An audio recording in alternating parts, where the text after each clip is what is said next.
Hello again. I guess it's time for us to chat.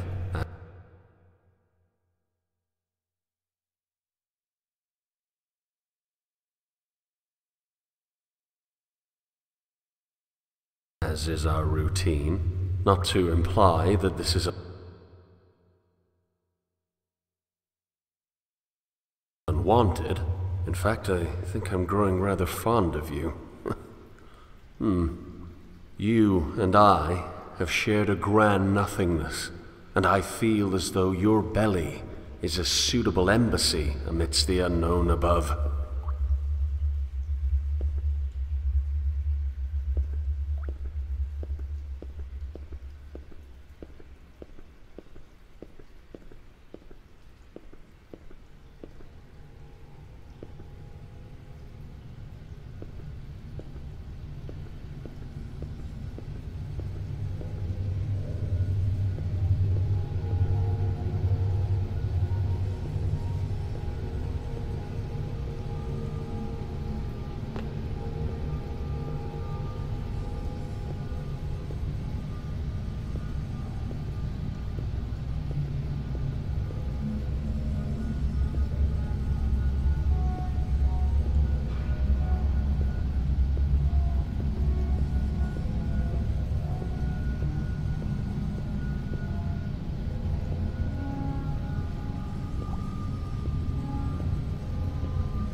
Do you want me here?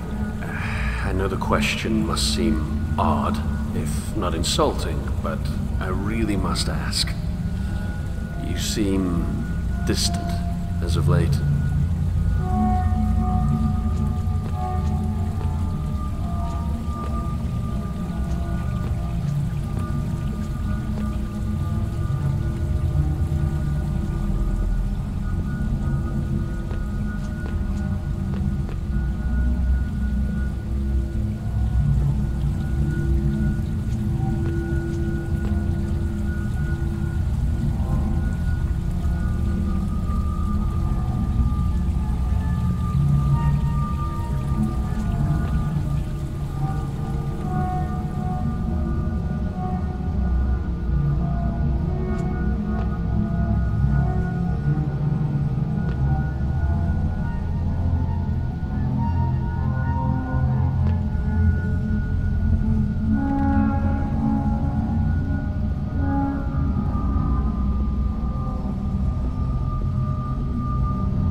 admittedly, and please do not take offense.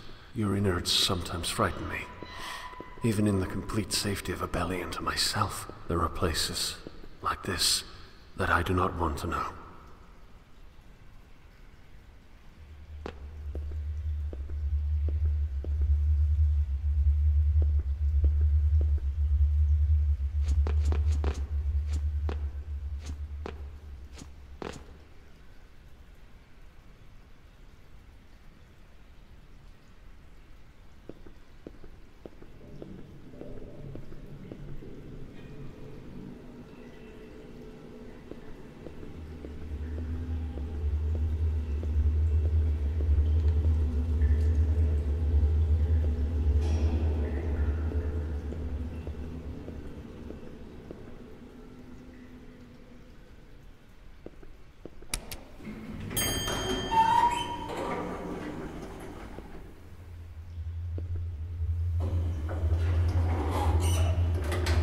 Shall I ascend to your lungs and feel your breath? I think that would be lovely.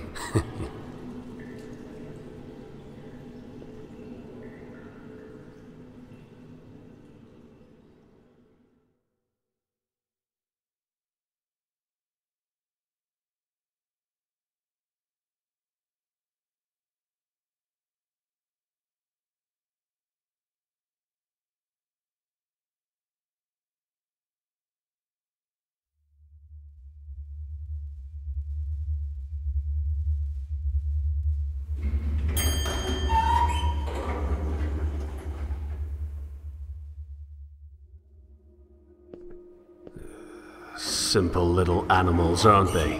Filthy, no doubt, but can you really blame them? I suppose that if I were to hate them for their nature, I would be just as filthy. It's an odd position. To hate a rat for being a rat is to make oneself a rat all the same.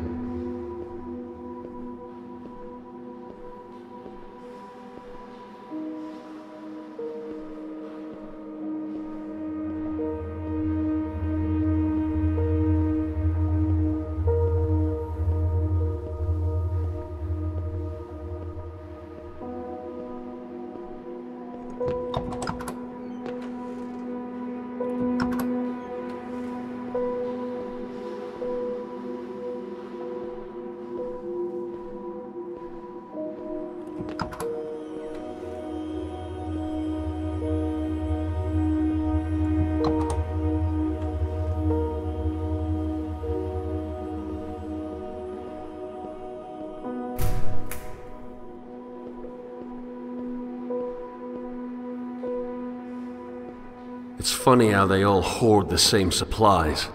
All of it from the Old City, and all of it wasted.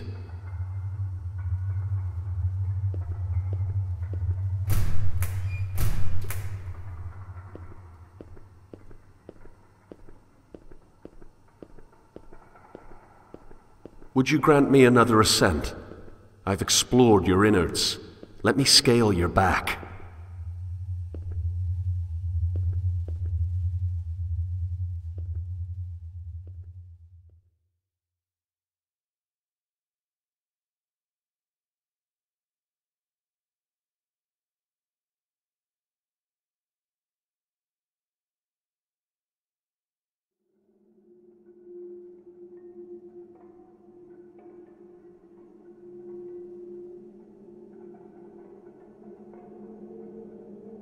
It's always struck me as odd that evil is never self-aware.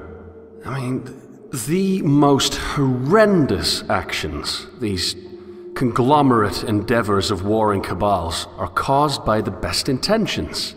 So all that's left is this grand suspicion of idiocy.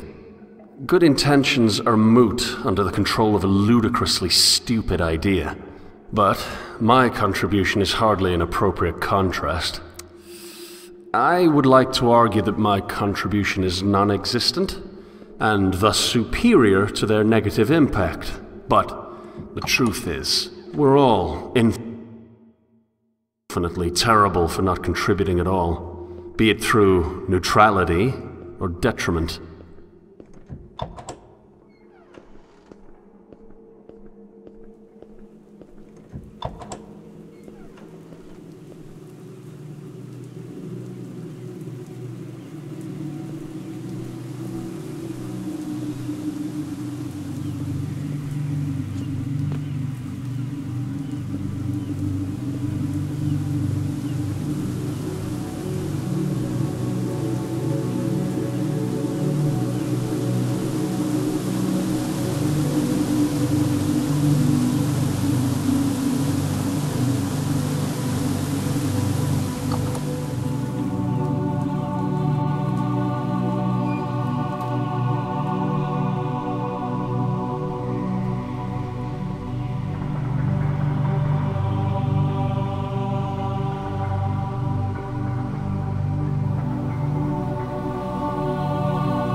Perhaps I should kill myself. It's a rather funny thought, actually. The standard reason for suicide entails depression. A sad portrait of a weak mind. But my desire for death is far more utilitarian. I feel as though I am useless. And I gather that this feeling is similar to what the others have felt. I do not suppose that any of them felt any particular brand of gloom before the end. Just a single shade of grey. At any rate, I prefer this situation to its emotional alternative. We Minotaurs are only different in that we're honest. We see what our species has become. We see the disease, and we see that there's no cure. What then, Should I linger until I grow old and die, affecting nothing and assuming the role of sewage? No. I'm beginning to feel as though the only honorable route is a swift end. Time has changed from an agent of death to an agent of cleanliness, wiping away existence like some sort of cosmic and crematory disposal. And I best incinerate myself before the universe is forced to deal with me through age.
I don't know why we exist in self-destroying structure.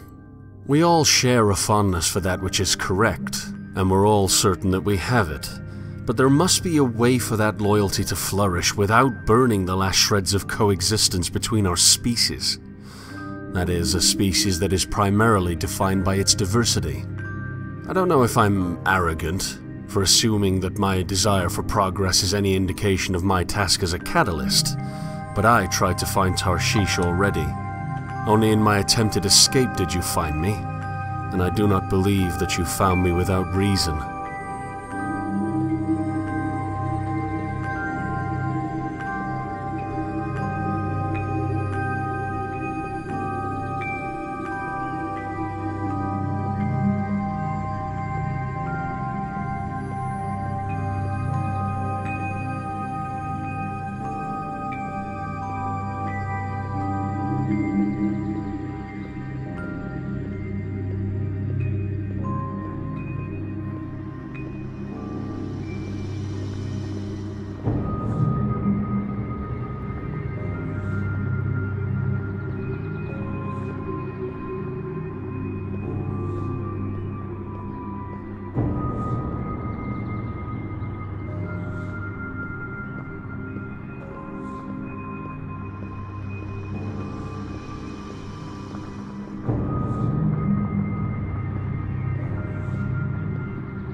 I actually knew the man who lived here. I believe his name was Solomon, though he insisted that the matter was irrelevant. During the few times we spoke, he seemed ungrateful to the point of mental masochism. He would consistently act as though you have somehow maliciously trapped him within your confines to limit what can be done with the outside. I, of course, know you better. You and I have a special relationship.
The dreams he created were his escape.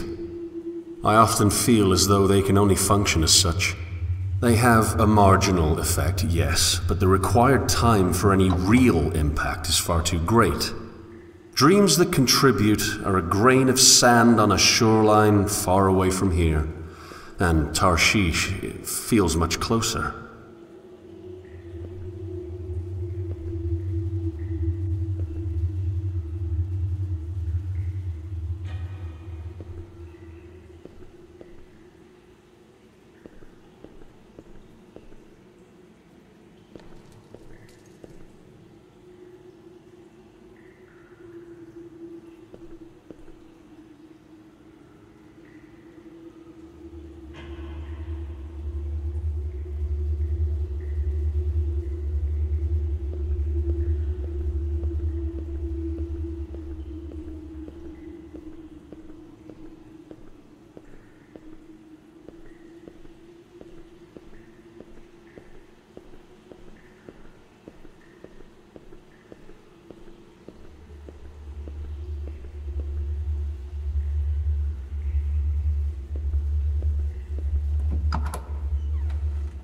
Perhaps his dreams were a ladder leading to uselessness.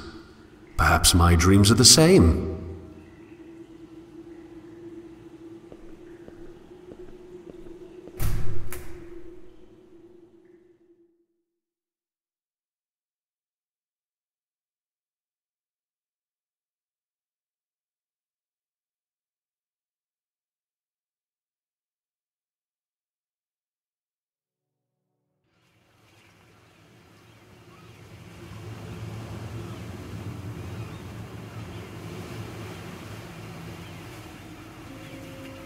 How much do you know of the old world? Did you even exist? Were you thrown overboard when your fall occurred, floundering in a new and terrifying negativity? My transition was not a comfortable one, so in this we can feel a measure of companionship.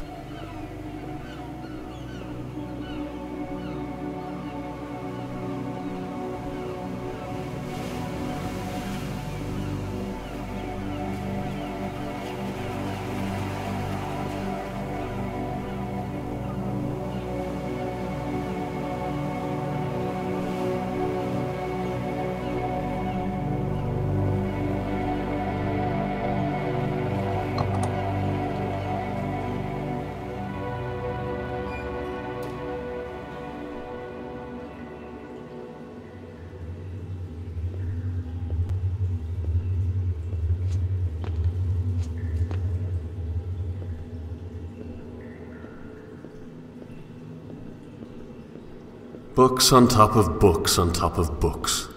Voices creeping in from the vasts of a larger and more ancient world, now trapped in the claustrophobia of narrow minds and cold halls.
One of the larger unknowing camps is nearby.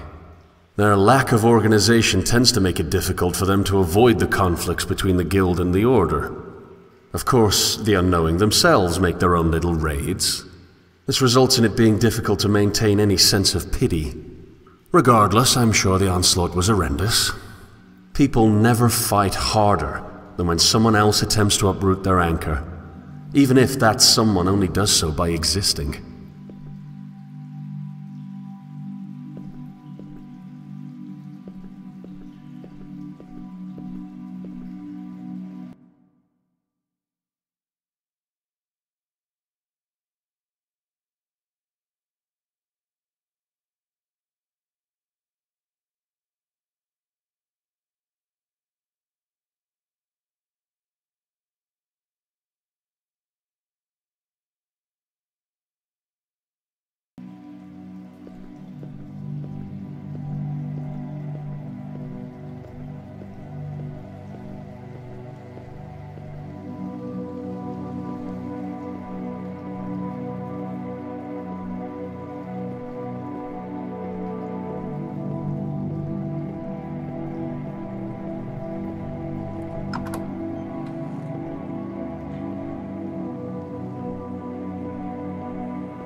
All of our dreams at their core involve some sort of contentment.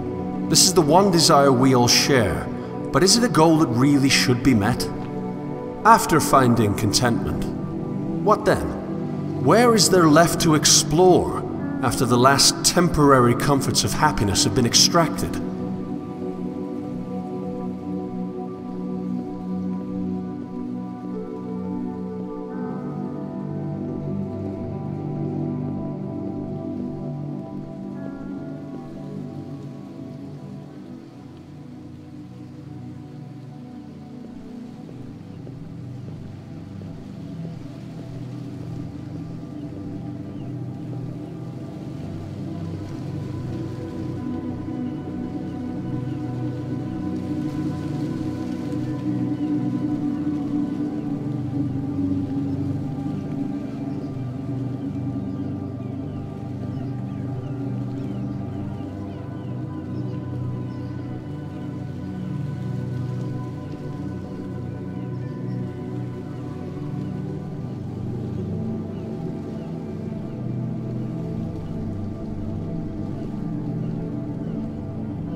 Our island is plagued with the fruits of a collective mental landscape that defines us as desperately holding on to something correct. So there is no place to hide, without truly secluding, or perhaps risking, the inland. On some level, I feel as though I cannot blame the dwellers. Their zeal for truth is commendable. They're fighting for something, rather than keeping it to themselves. They're acting instead of hiding. Still, must cruelty be the manifestation of certainty? If only truth did not need to be compatible with itself. If only we didn't need an anchor to be right. If only we could sail instead of collecting dust on the memories of voyages past.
Is this dream truly manifesting?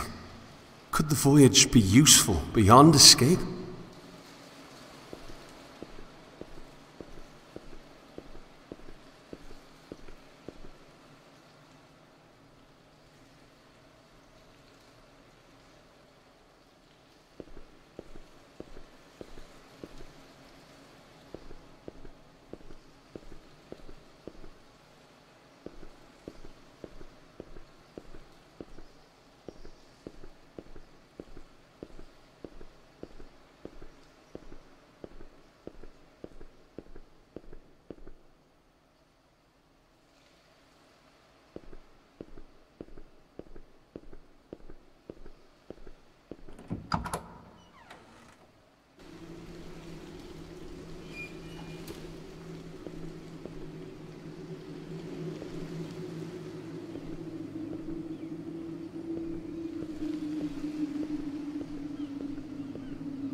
I remember the exact moment. I remember the slight touch of ocean air passing over my skin as I stared aimlessly into the afternoon sky.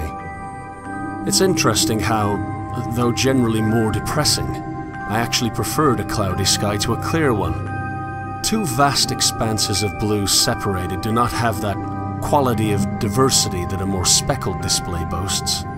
This is not to say that a cloudy sky is wholly unfortunate, because there were moments amidst the grey that I learned to dwell in. I learned to live in the moments where the heavens would tear through the sky as if digging through dirt, creating little bursts of pastel light in the otherwise desaturated gloom. It's as if clouds are nothing but a frame. I wonder if without them, happiness would turn into a flat portrait of stagnation.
We're almost there, Leviathan. The final step between me and the Old City's upon us. I wish I could take you along.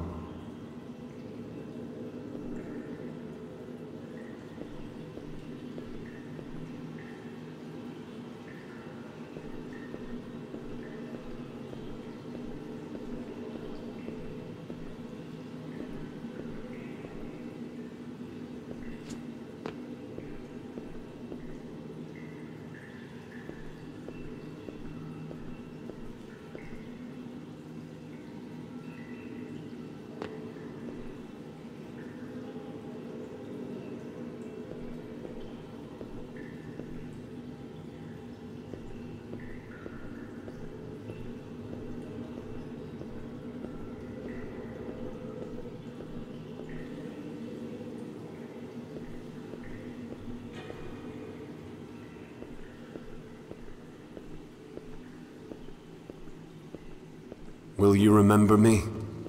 After all, I could never forget you. And how can I even begin to thank you for all that you've done for me? You protected me from a world that I was too weak to bear. But now the distant shores of another reality are calling me home. To something I've never seen before. A dangerous and unpredictable world lies ahead of me. But I'm ready to let loose the sails.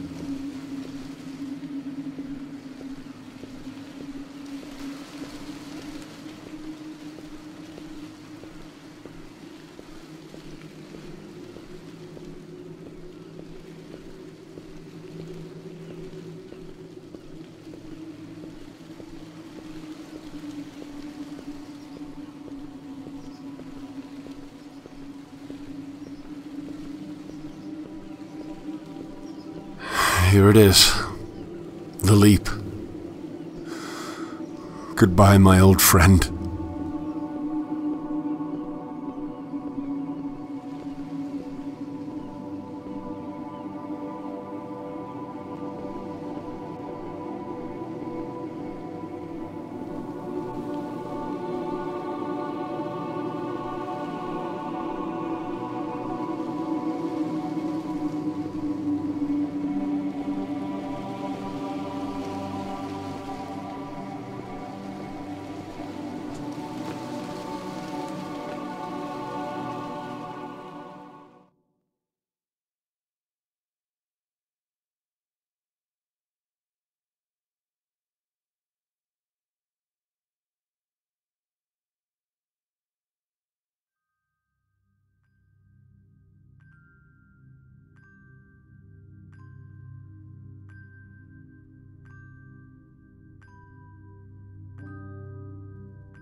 If this final dream before the new is to be trusted, then all life follows the pattern of broken progression.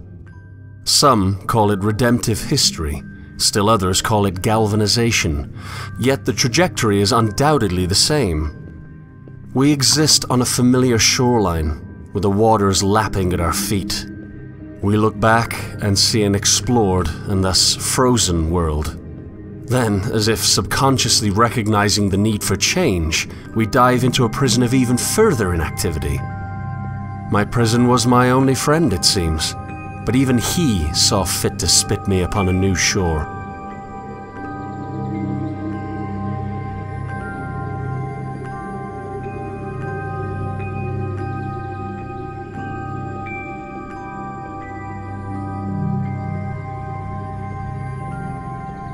I won't lie, I do miss Leviathan.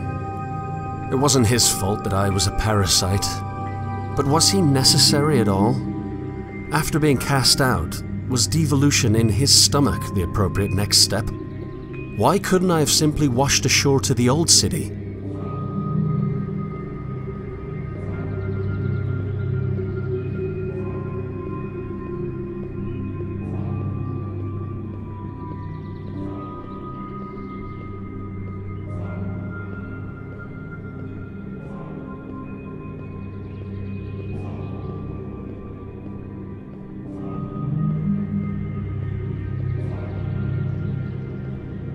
When I was a child, I was given a rowboat. I wanted to sail, so the universe built me a galleon. How unfortunate that, when I got older, I no longer wished to explore.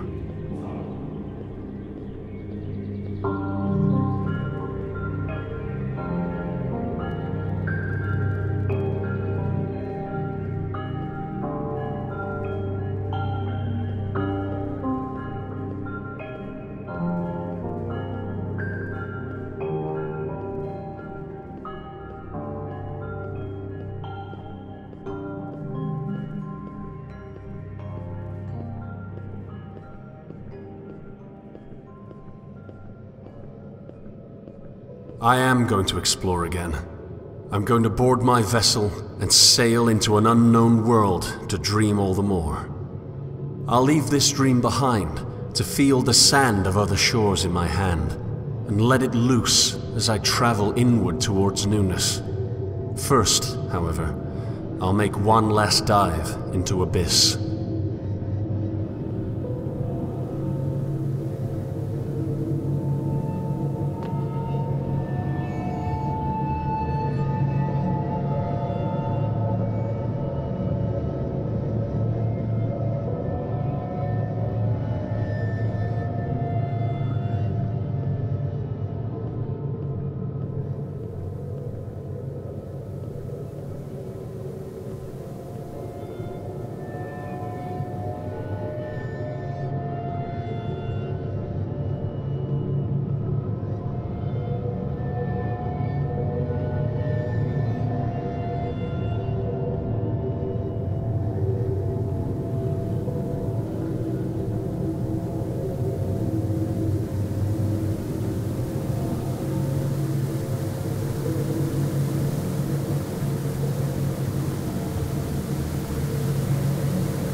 Here lies my captor, the great sleeping fish.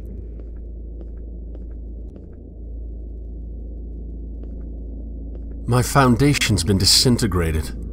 I'm left with nothing but void. However, the baby of belief need not be thrown out with the bathwater of certainty.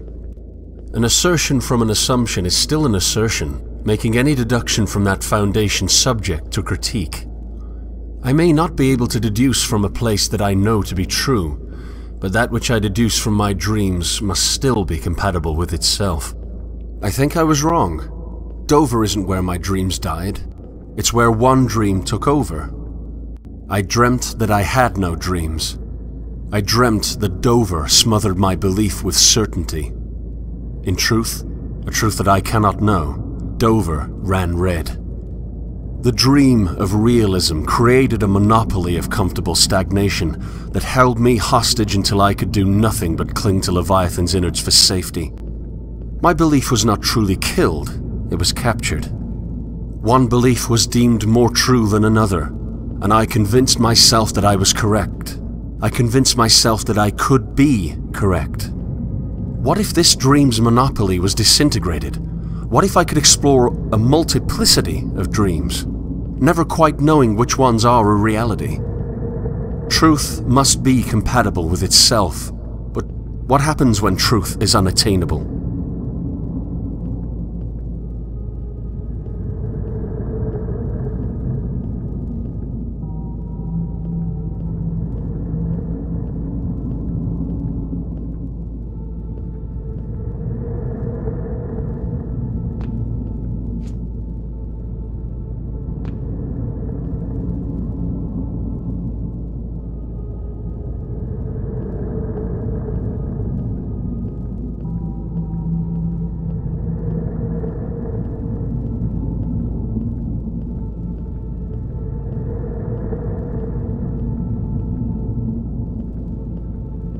Solomon saw the illusion for what it was.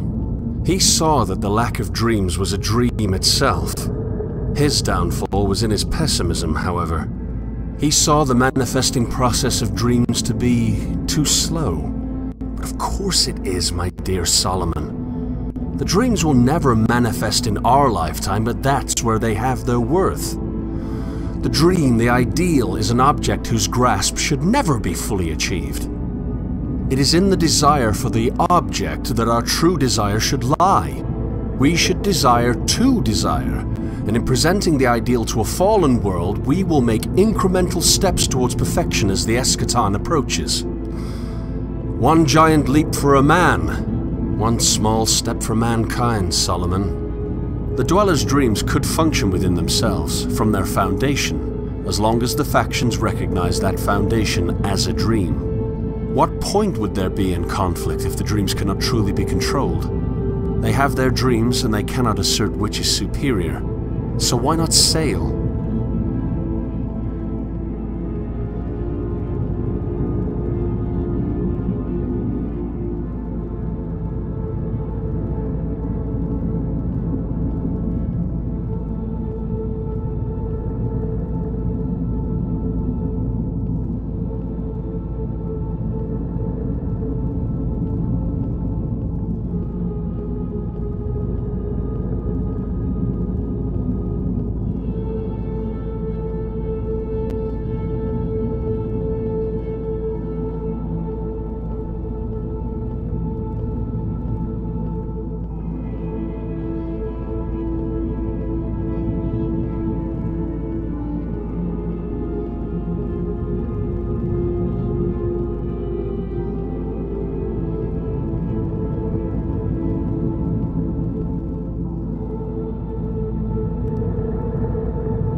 truth must be compatible with itself based on a starting point I can't prove.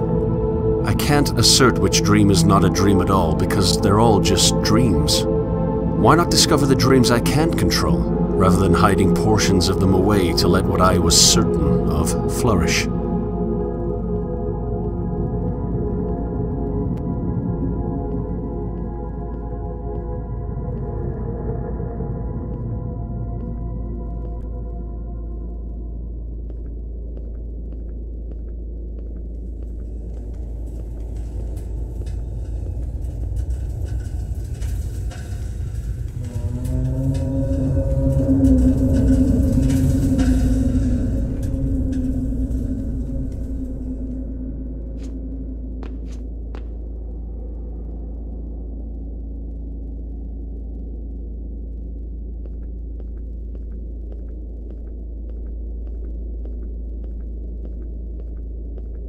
One last look at my cage. One last dive into the abyss of negativity. A terrible world full of terrible people, yes, but that can be changed. Epistemic humility can regress to the deconstruction of stagnation. What I previously thought to be stagnation itself, the lack of any true knowledge, is simply the deconstruction of an anchor, freeing us to traverse the unexplored.